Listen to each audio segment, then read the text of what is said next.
حضرت امام جعفر صادق علیہ السلام نے ارشاد فرمایا کہ عالم کی طرف نظر کرنا، عالم کی طرف دیکھنا جو ہے وہ عبادت ہے۔ یہاں پر دل چاہتا ہے کہ میں آپ کی خدمت میں اس بات کو پیش کروں کہ جناب موسیٰ کلیم اللہ کی بارگاہ میں حاضر ہوئے۔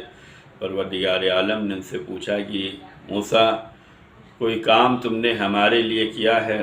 جناب موسیٰ علیہ السلام نے فرمایا کہ ہاں، ہم نے جو ہے تیرے لیے نماز پڑھی ہے، تیرے لیے روزہ رکھا ہے، ہم نے تیرے لیے تسبیح و تقدیس کی ہے۔ آواز قدرت آئی موسیٰ یہ سب کام تو تم نے اپنے لیے کیا ہے، ہماری رضا کے لیے، ہماری خوشنودی کے لیے ہمارے لیے کیا کیا ہے؟ جناب موسیٰ نے فرمایا نماز پڑھی ہے۔ آواز قدرت آئی موسیٰ یہ تمہارے لیے ہے۔ کا روزہ رکھا ہے۔ آواز قدرت آئی موسیٰ روزہ رکھنا تمہیں جہنم سے بچائے گا، یہ کام تو تمہارے لیے ہے۔ کا تسبیح و تحلیل کیا ہے۔ آواز قدرت آئی کہ تسبیح و تحلیل تمہارے درجات کو بلند کرے گی، یہ کام تو تمہارے لیے ہے۔ جناب موسیٰ کلیم اللہ رونے لگے اور فرمایا کہ پروردگار وہ کون سا کام ہے جو تیری رضا کے لیے ہوتا ہے، تیری خوشنودی کے لیے ہوتا ہے، وہ تیرے لیے ہوتا ہے۔ اللہ نے آواز دی موسیٰ جو کام ہماری خوشنودی کا سبب بنتا ہے، جو کام ہماری رضا کے لیے کیا جاتا ہے، ان میں سے ایک کام یہ ہے کہ عالم کا احترام کرنا۔ یہ عالم کا احترام کرنا اللہ کی رضا کے لیے ہوتا ہے، اللہ اس کام سے راضی ہوتا ہے، اللہ اس کام کو پسند کرتا ہے، اللہ اس کام کو اپنے لیے شمار کرتا ہے کہ اگر آپ کسی عالم کا احترام کر رہے ہیں تو یہ کام خوشنودی خدا کے لیے ہوتا ہے، یہ خوشنودی بارگاہ الہی کے لیے کام ہوتا ہے۔ تو جناب موسیٰ سے اللہ تعالیٰ نے فرمایا تھا کہ موسیٰ نماز، روزہ، تسبیح و تحلیل یہ سب تمہارے کام کے لیے ہے، لیکن اگر تم نے کسی عالم کا احترام کیا ہے تو یہ میرے لیے ہے۔ تم نے اگر کسی بھوکے کو کھانا کھلایا تو یہ کام میرے لیے ہوگا۔ اگر تم نے کسی برہنہ کو لباس پہنایا ہے تو یہ میرے لیے ہوتا ہے۔ تو ہمیں چاہیے کہ ہم عالم کا احترام کریں، عالم کے علم سے فائدہ حاصل کریں، اس لیے کہ عالم کا احترام کرنا جو ہے اللہ تعالیٰ کی رضا کا سبب ہوتا ہے، اس کی خوشنودی کا سبب ہوتا ہے۔ کامیاب انسان وہی ہے، بندہ مومن وہی ہے جو اللہ کی رضا کے لیے کام کرے، اللہ کی خوشنودی کے لیے کام کرے۔ ہمیں زمانے کے ساتھ نہیں چلنا ہے، ہمیں زمانے کے ساتھ نہیں بہنا ہے، بلکہ ہمیں زمانے میں رہ کر تعلیمات محمد اور آل محمد پر عمل کرنا ہے۔ تعلیمات محمد اور آل محمد یہ ہے کہ ہم عالم کا احترام کریں۔ عالم کا احترام کے لیے ائمہ معصومین علیہ السلام نے بہت سی حدیثیں بیان فرمائی ہیں، جس میں سے یہ حدیث ہم نے آپ کی بارگاہ میں پیش کیا ہے کہ وہ عالم جس کے علم سے فائدہ حاصل کیا جائے وہ 70,000 عابدوں سے بہتر ہو سکتا ہے۔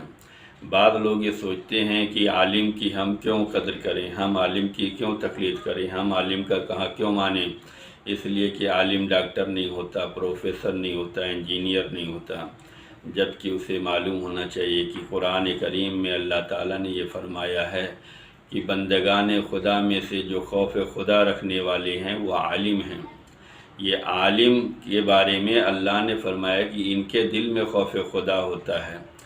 تو جن کے دل میں خوف خدا ہوتا ہے ہمیں ان کا احترام کرنا چاہیے، ہمیں ان کی بات ماننی چاہیے۔ ہم سب کو جو ہے عالم کا احترام کرنا چاہیے، عالم سے علم حاصل کرنا چاہیے، ان کے علم سے ہمیں مستفید ہونے کی ضرورت ہے، اس لیے کہ عالم ہی وہ ہیں جن کے دل میں خوف خدا ہوتا ہے۔ قرآن کریم میں ارشاد رب العزت موجود ہے کہ انما یخشی اللہ من عبادہ العلماء، علماء ہی بندگان خدا میں سے ہیں جن کے دل میں خوف خدا پایا جاتا ہے۔ یہ خوف خدا رکھنے والے ہیں، یہی جو ہے آل محمد علیہ السلام کے علوم کو لوگوں تک پہنچانے والے ہیں، یہی وہ ہیں جو اپنے علم پر بھی عمل کرتے ہیں، علم کو حاصل کرتے ہیں اور لوگوں تک پہنچاتے ہیں۔ تو ہمیں چاہیے کہ ہم عالم کا احترام کریں، اور عالم جو ہے 70,000 عابدوں سے زیادہ فضیلت رکھتا ہے۔